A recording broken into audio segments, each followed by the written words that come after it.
तो बच्चों 2025 board examination का एक प्रॉपर्टीज ऑफ डिटर्मिनेंट का एक बहुत ही अच्छा क्वेश्चन है, आज हम उसको डिस्कस करने वाले हैं। चलिए देखते हैं, ठीक है ना। तो सबसे पहले क्वेश्चन क्या कहता है, if A is a square matrix of order 2। ठीक है, मुझे थोड़ा टाइम ज़्यादा लगेगा क्योंकि मैं समझा रहा हूँ, मैं हर एक प्रॉपर्टी इसमें आपको समझाऊंगा कि कौन कौन सी प्रॉपर्टी लगेगी, लेकिन आपको पेपर में क्वेश्चन डायरेक्ट करना है, ठीक है ना। तो चलो समझते हैं।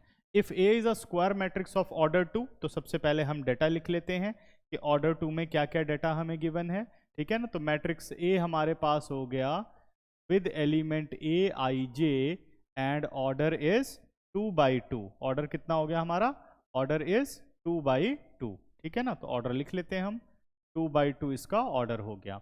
और ए डिटर्मिनेंट हमें कितना गिवन है, ए डिटर्मिनेंट 4 गिवन है।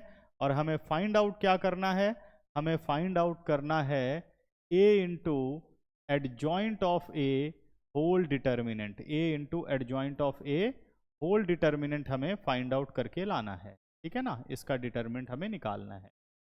तो सबसे पहले बच्चों समझते हैं कि यहाँ प्रॉपर्टीज कौन कौन सी लगेगी, जरा उस पर ध्यान दें कि भाई क्या क्या प्रॉपर्टीज यहाँ पे लगने वाली है। तो पहली प्रॉपर्टी यहाँ पर लगेगी k इंटू ए। पहली प्रॉपर्टी कौन सी लगेगी, k इंटू ए डिटर्मिनेंट, जो कि होता है k to the power n into A determinant. कितना होता है, k to the power n into A determinant, जहां पर कि n क्या रिप्रेजेंट कर रहा है, order, order of the matrix है 2। दूसरी प्रॉपर्टी लगने वाली है बच्चों, adjoint of A determinant is equal to A determinant n-1, order is 2, ठीक है ना। तो अब समझते हैं कि भाई ये प्रॉपर्टीज यहां कैसे अप्लाई की जाएंगी, ठीक है।